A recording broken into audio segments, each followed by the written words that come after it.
Look, I know all anybody wants to do is freak out about Final Fantasy right now, and the set looks awesome, but it's gonna be a few months before I'm recommending that it's a good time to buy singles from that set. I've got 12 non-Final Fantasy commander cards to look at in this video that are all at all-time lows. As we talk about them, I'm gonna tell you what commander decks they might be good in so you can get some cool upgrades. I've got all these cards laid out on the timeline of the video if you just want to skip through and see what my picks are, and that's completely fine. But before you leave, if I'm able to help you find a card, hit that subscribe button for me. That would be supreme.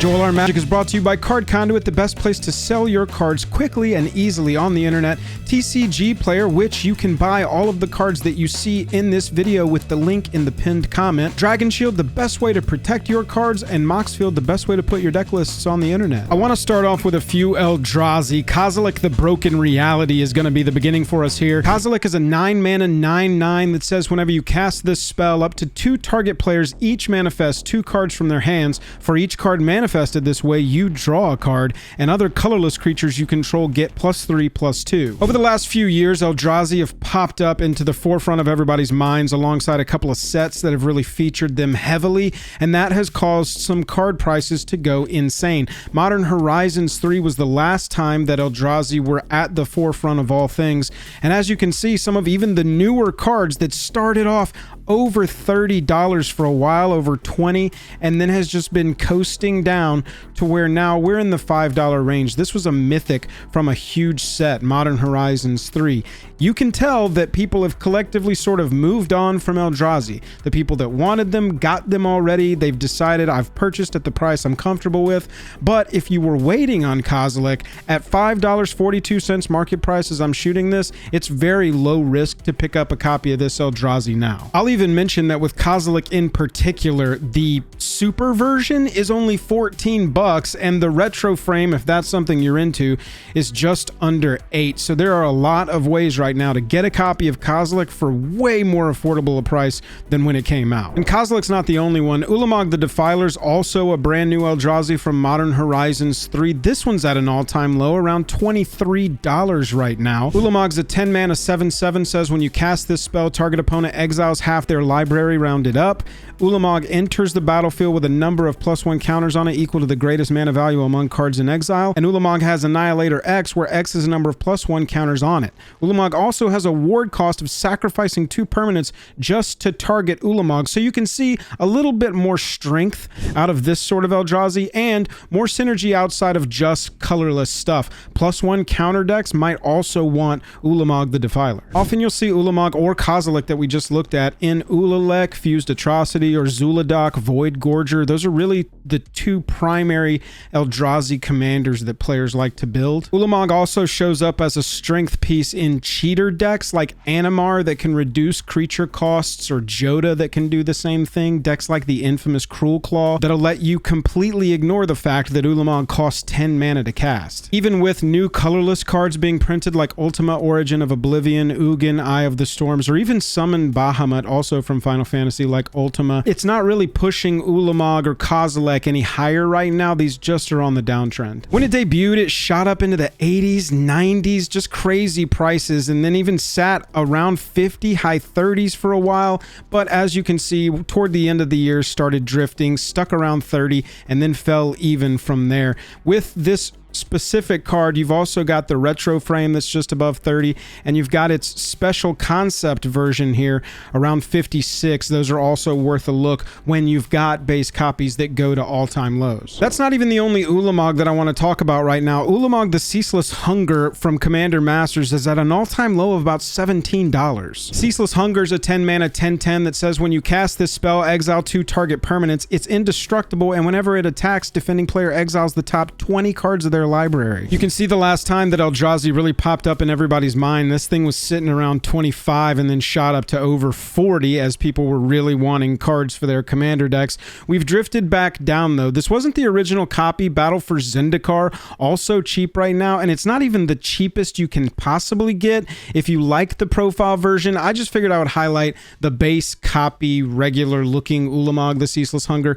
If you want some big top end, it plays the same as the other Eldrazi Eldrazi we've looked at. Decks that can help you cheat the cost, decks that want Eldrazi as the creature type, that's where these are gonna play, and they've sort of collectively all dropped as the hype has moved away from them. Staying on the colorless theme, I want to look at Chimil, the Inner Sun, quickly. The 6-mana legendary artifact from the Lost Caverns of Ixalan says spells you control can't be countered, and at the beginning of your end step, discover 5. That essentially lets you dig down to a spell that's mana value 5 or less and cast it for free at the beginning of each of your end steps. It's very powerful. Every time I see this get resolved on a battlefield, whether it's me or my opponent, it becomes a lightning rod and everybody groans and is like, all right, we got to remove that, because it's an extra free thing every single turn. As you can see, the line for this one has been pretty steady, and that's why at this point, I'm personally going to go grab a copy of this. I never grabbed a copy of Chimil. I've been just sort of proxying it, waiting for it to drop, but at this point, I'm pretty comfortable with this line, and until it gets a reprint, which I don't know how reprintable this is outside of like a secret layer or another visit to Ixalan, I think that this one is just going to stay solid or go up. This one could get sent if there's any sort of like free spells commander thing that has synergy with Discover or Cascade. If anything like that's printed over the next year or two, this is the kind of card that pops, especially being a mythic. This one plays really heavily in decks like Zuladoc, Bellow, or Pantlaza. Pantlaza, it's just more Discover. It's more free stuff, more free dinos, and that's the kind of thing that I'm talking about with the possibility of Chimil getting sent before a reprint happens, is just side synergy. It doesn't directly even handshake with Pantlaza too well, other than, oh look, more free dinosaurs. This one also sees play in Lara Croft, where it's a nice legendary artifact to reanimate, Iron Man, where it's something that can be cheated on and just help your artifacts keep spitting onto the battlefield, or even Prosper Tomebound, and this is the exact kind of commander I'm talking about. The bottom ability of Prosper says whenever you play a card from exile, create a treasure token. Chimil casts cards from exile. That's what I would be looking for as a card or a legend that could really shoot this mythic artifact up. All-time low right now of around $14. You can see it's been in that 10 to 20 bracket, sort of bouncing around for a while anyway. Very flat line on this one.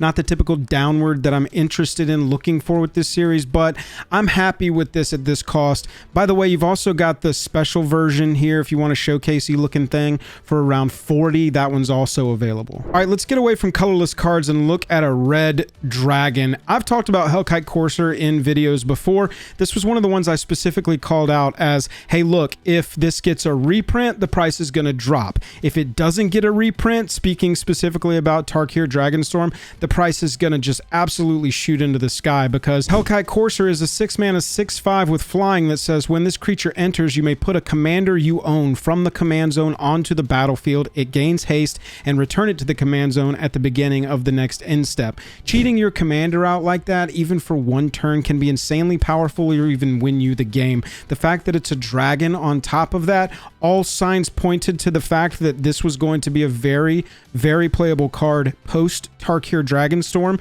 in some commander decks that were either going to get re-energized or completely introduced to the format. And I'm so happy that we got a reprint of this, because now it's a great time to pick it up. This one, the Commander Tarkir Dragonstorm copy, is at an all-time low of $5.36 right now. Look at the price disparity. The Commander Legends copy is $9.29. The only difference is the set symbol, and the Commander Legends set symbol isn't that much less offensive than the Commander Tarkir Dragonstorm symbol. I actually kind of like the Commander Tarkir Dragonstorm set symbol, especially on a dragon card. The price disparity in particular right now just makes this a really great pickup, and I promise if you go to sleep, wake up in a year, and look at the price of Hellkite Courser, it's going to be a $15 card if it doesn't get a reprint between now and then, now that they've pulled the seal open on it being in precons. Another one that was in the Commander Tarkir Dragonstorm set is Dauthi Voidwalker, another card I've talked about on the channel before, but this one's great, y'all. 2 mana 3/2 with Shadow, meaning it can't be blocked or can only block creatures with Shadow. It only interacts in combat with creatures with Shadow, so like it never interacts in combat. It says if a card would be put into an opponent's graveyard from anywhere, instead exile it with a void counter on it. That in and of itself shuts down a lot of strategies. Any of Ricky's decks that he brings to the table that says,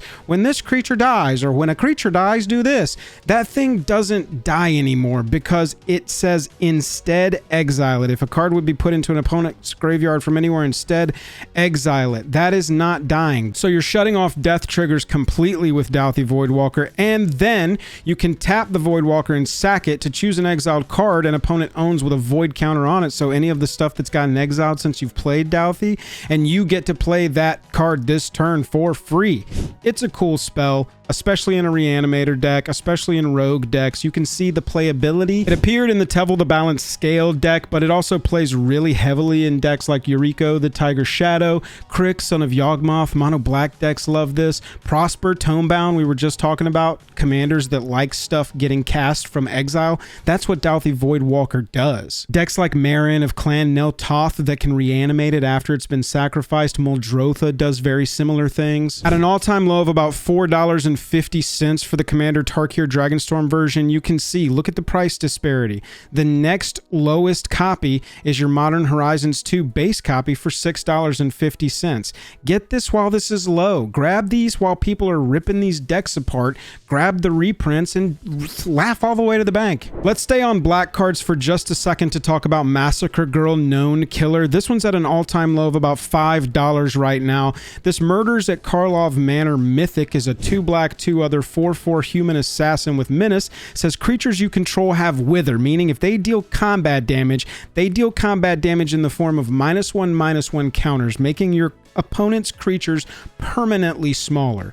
Then whenever a creature an opponent controls dies, if its toughness was less than 1, draw a card. Now we're counting on our wither ability to wither their toughness down, and that's how they die, not from damage but from Massacre Girl's ability. Super synergistic cards like Nest of Scarabs, Blowfly Infestation, Massacre Worm go alongside Massacre Girl to help that toughness be less than 1 when the creature dies so that you get to draw cards. As such, this card shows up a lot in decks like Maha, its Feathers Knight, Toxrill the Corrosive, Hapatra, Vizier of Poisons, which is basically a -1/-1 commander. It is also a human and an assassin though, so you see it in decks like Ezio Auditore de Ferenzi or Altair ibn Lahad. I don't know if I did those names any justice, but I really gave it an effort. Regardless, Kindred Assassin decks are going to really like this because just in a general sense, your creatures punching your opponent's creatures and dealing the damage as -1 counters. If you're in a token deck, suddenly I don't want to block all of your 1/1 tokens or even chump some of them because my 5/5 is going to permanently become a 4/4. No, I'm good. I think Massacre Girl has been overlooked by a lot of people because Murders at Karlov Manor was kind of a blast set, but right now at about $5 for this mythic, it's a good time to pick this card up, see if it might operate well in one of your decks. By the way, I will say that this isn't even the cheapest version. The cheapest version is this thing, but I'm not going to recommend that anybody buy this. Another black card I've had my eye on that I'm going to buy right now is Blasphemous Edict. This card has gotten under $5. It's a Foundations card, and this set's going to be in print forever, so there is a chance that as a rare in Foundations, this goes down to 3 or 2 or 1, but I personally waited to buy these when they were in that like $10 range for a while. I just thought that $8 to $10, a rare from this set in the base copy, is definitely going to come down. $4, I'm happy with that. At this point, I'm going to grab this. It just recently hit that all-time low of $4. Blasphemous Edict is 2 black, 3 other for a sorcery that says you may pay 1 black rather than pay this spell's mana cost if there are 13 or more creatures on the battlefield. So it's very similar to Blasphemous Act in that. It says each player sacrifices 13 creatures of their choice. I really like this effect. It gets around indestructible. You have to sacrifice the thing even if it's indestructible. And so Blasphemous Edict is a board wipe that I've always been interested in, just never picked up for some reason. At an all-time low of about $4, I'm happy with that, so now is when I'm going to grab this card. Lots of players building this into decks like Edgar Markov, where you're creating a ton of creatures yourself, maybe even more than 13, because you're just absolutely swarming the field with vampires. So any deck deck where you're creating a lot of tokens and you can maybe have more than 13 creatures on the battlefield so that you're not getting the full effect of this, that could be a great way to build this. I mentioned Maha, it's Feathers Night, when I was talking about Massacre Girl Known Killer. This one's at an all-time low as well. It's a Bloomborough mythic. That set was pretty heavily opened, but this one has been steadily falling. You can see from the above 15 where it was prior to this time. We're down to about $7.50 for this legendary elemental bird from Bloomborough. It's a 5-mana 6/5 with flying and trample. It's got a ward of discard a card, so your opponents have to discard a card just to target it with that removal spell. And it says creatures your opponents control have base toughness 1. That is insanely mean. This is a card that is brutal. This is a mean card to play, but it can be very, very strong. Obviously, with cards like Massacre Girl, any amount of -1 and all of your opponent's stuff dying, Massacre Girl partners with it to let you draw cards. You've got commanders like Kelsian the Plague that taps to deal a damage, and when it dies, you get an experience counter, and that gives Kelsian more power and toughness. If all of their creatures have base toughness 1, that's a really easy sniper job. Combine this with a card like Goblin Sharpshooter, and you can wipe the entire board, but leave only your stuff. Maha, it's Feathers Night, also has a really cool version that's only about $14 right now. This dreamy sketchbook looking, I think these were meant to look like field notes as if these creatures were observed out in the wild. $14 for that version looks pretty cool, but $8 is going to get you a base copy right now. All right, we're done with black cards. Let's look at a white card with Final Showdown. Yo, this card is down to $4. This is a mythic from Outlaws of Thunder Junction that was above 10 for a few months after it came out. I basically ignored it because of that. I was like, I really want this card, but I don't think I'm going to pay more than $10 for a standard card, even if it's a mythic in the base frame. I'm going to wait for it to drop. Hopefully it doesn't just stay up there, especially because it doesn't really strike me as a card that's like pivotal to anyone's strategy. It's like just really good. And now I'm ready to buy a really good card. Final Showdown's a 1 white instant. It's got Spree though, so it's either always going to cost 2 to have all creatures lose all abilities until end of turn, cost 2 to choose a creature you control to gain indestructible until end of turn, or cost 6 to destroy all creatures, and you can combine those to great effect, which is basically what you want to do with this. Pay that 1 extra to have all creatures die, but one of yours survive because it gains indestructible. That's how we want to use Final Showdown, and I want to use it for $4. Look at this thing. It was up in the 20s there for a second. It even jumped from where it fell, but at this point we've been slowly drifting down. We don't really even have a super special version of this one, so it's like if you want to go for the borderless, it's nearing $10. Right now it's only $4 for a base copy of Final Showdown. Let's jump over to green and look at Doubling Season. Hasn't this card popped up so much recently? I think though it's time to take a look at it, and this is why. This is the Double Masters version. This is a base copy of pretty much the traditional art that people want as their base copy regular version Doubling Season. This card is now at an all-time low of about $30. It's typically been above that. As you can see, it was nearing 100 there. It got a reprint in Commander Masters. You can see we've had quite a few reprints on this mythic, but the price just seems to be staying the same. The etched around $45. You've got the Foundations copy here that's actually the cheapest, and it looks exactly the same. It even looks better in some people's eyes because you can see the little starry enchantment effect that this one doesn't have around the frame. It's an enchantment frame that's come into vogue recently, and so they reprinted it with that frame and Foundations. So you can get this one for the cheapest, but the reason I'm showing the Double Masters one being at an all-time low is I feel like these are starting to bottom out. If we don't get yet another Doubling Season reprint, I don't see these going much lower, and it's maybe a good time now that we're hitting those all-time lows on some of the other base copies to look at these. And look, it's a pretty wide angle that you can take on this. You've got Enchanting Tales with the gooses that is only $40. You've got Enchanting Tales with these gooses that's only $30. You've got the Fractured Foil ones that's above and crazy. You've got the other ones. You've also got the original one with the different art that's like $10 more. Some people prefer this for their Doubling Season art.